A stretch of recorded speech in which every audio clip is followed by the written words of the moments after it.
nazi indaba ze-Orlando Pirates engathi zikhona ama-rumors. So it's apparent ukuthi isikhukhuni ne-Orlando Pirates are in conversation for i-Orlando Pirates to take a goalkeeper, which is Ronaldo Lina. And I will understand the decision and Orlando Pirates engayenza if it's true, because the only goalkeeper we can really rely on, and us as fans esiba worried ngaye mangekho, it's makanga yenza ukuthi angabi khona kuzoba uSipho Chain. So Sipho Chain is the only goalkeeper who will say, you know what, at any given day, doesn't matter how sick he feels or whatever, this Sipho Chain is one goalkeeper we can never go anywhere without.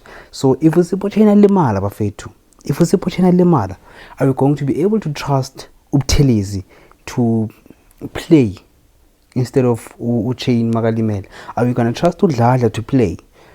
It's not really the case. So having Ronaldo Lina, a goalkeeper esimbonile ukuthi udlala kanjani umfana, a goalkeeper we saw ukuthi uyabamba, okay, whatever happened kubafana, but Ronaldo Lina can play. So this is one acquisition I can be happy about.